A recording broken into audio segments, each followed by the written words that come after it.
Hi everyone, I'm International Master Jeff Lawton.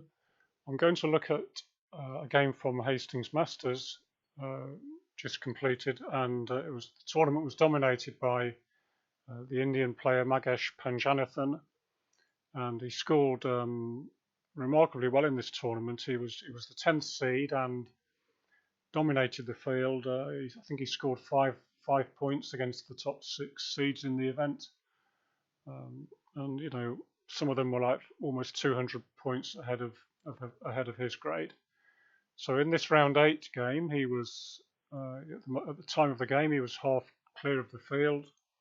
Well, Romain Edouard was the only player half behind him, and then there was a large group of players further back on 5 points. So Sengupta opened e4, e5, knight f3, knight c6, bishop to c4, knight to f6, a sort of aggressive option, two knights defense, knight g5, d5, e takes d5. So black's gambiting a pawn, knight a5, bishop check, c6, d takes c6, b takes, and now bishop back to e2, h6.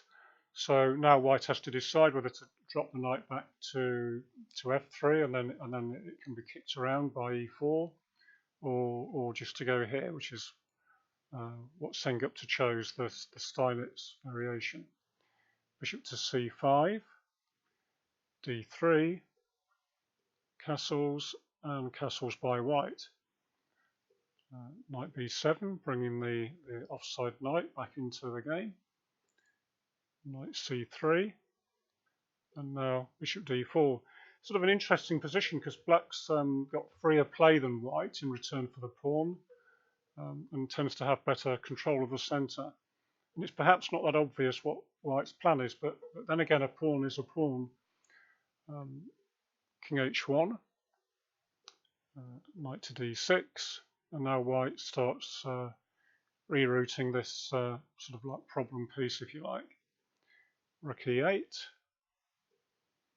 knight a4, which sort of controls these two escape squares for the bishop. So white would like to trade off this strong piece, but Panchanathan's sort of plan is very deep. He doesn't seem concerned about dropping this in return for dropping the bishop for a knight.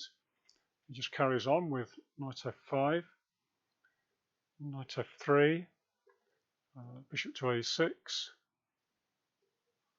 knight captures the strong bishop, queen takes.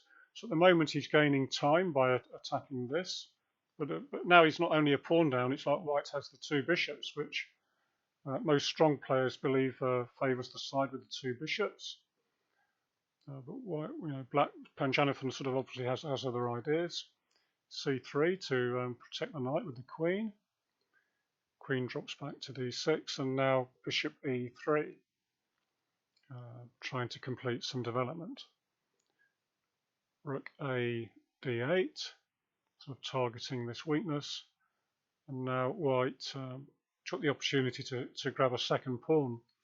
And we can see that these two white minor pieces are very much offside, so if black managed to transfer the play to the king's side, then white could well end up in trouble. But to do this in return for excuse me, for two pawns, it takes a lot of insight to do this on Panchanathan's part, and he starts off with e4. Especially white played d4 to keep the position blocked, but he unfortunately can't take, trying to simplify, because after queen d1, for example, if rook d1, we can take the bishop. Rook takes rook e1, and now you could just play bishop to b5, hitting the knight, and then if pawn takes knight, black retains an extra piece this way. So in the game he played d4, bishop takes bishop, queen takes, and now sort of remarkable, almost AlphaZero move, h5. Well, AlphaZero like. I don't think AlphaZero can claim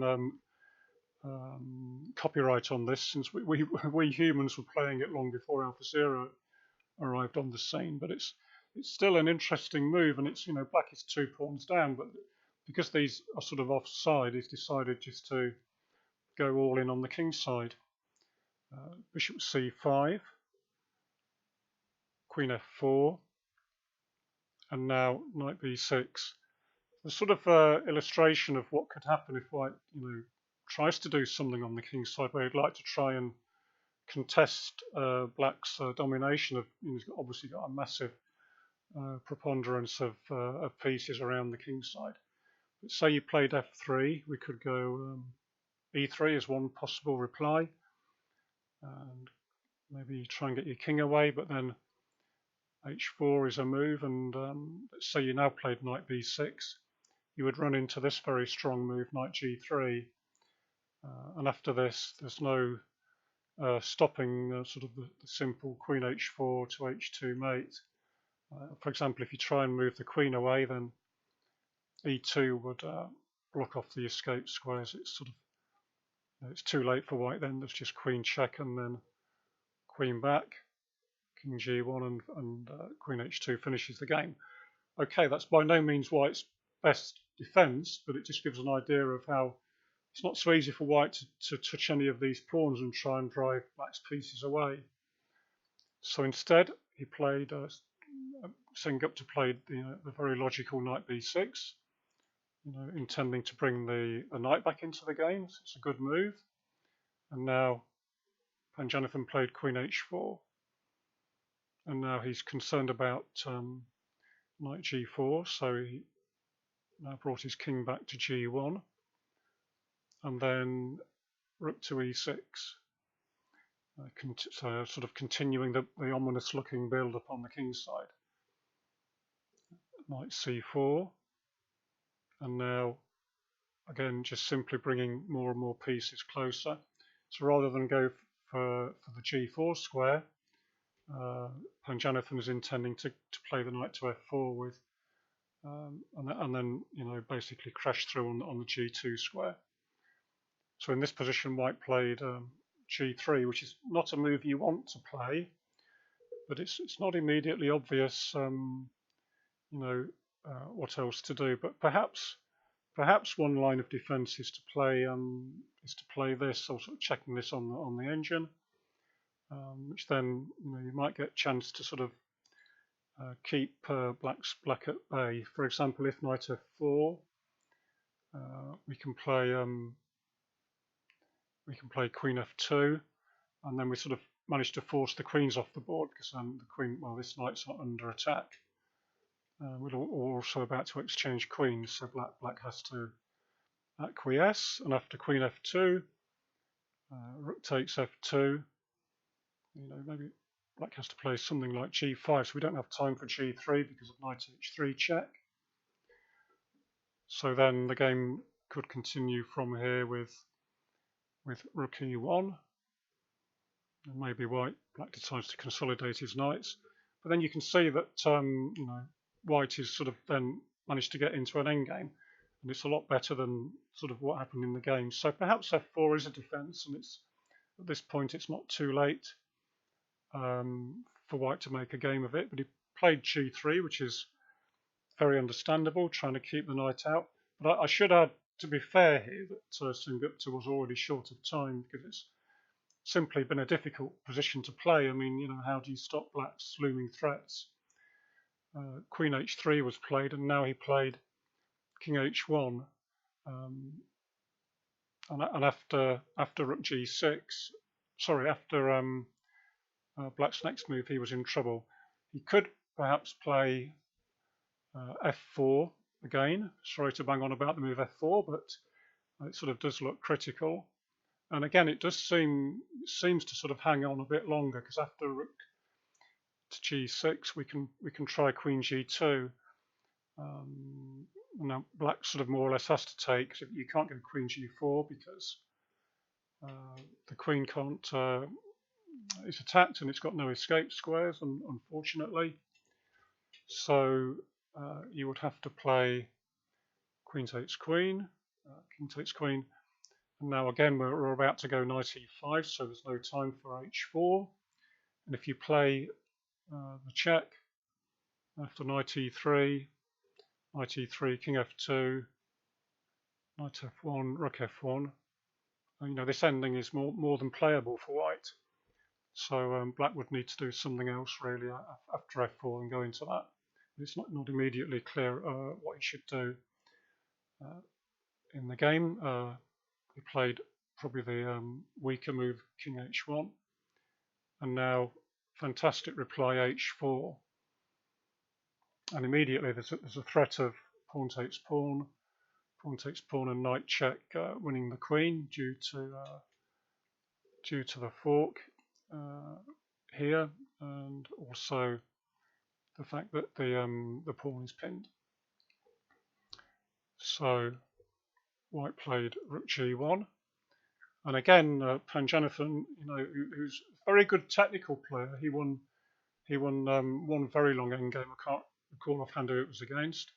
He won one very long, patient endgame in this tournament, where he showed exemplary technique. But here he shows his tactical skill, and he found the best move, following up with after h4, that also the best move. And now white again is under threat of pawn takes pawn, knight takes, rook takes, and the pin on the pawn wins material.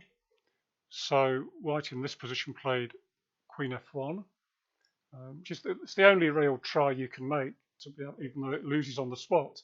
It's the only move that Sengupta could have played, and again, like I said before, he was extremely short of time. I think he was probably down to, according to the website, he was down to a minute now. As again, there's no video, it's hard to confirm that.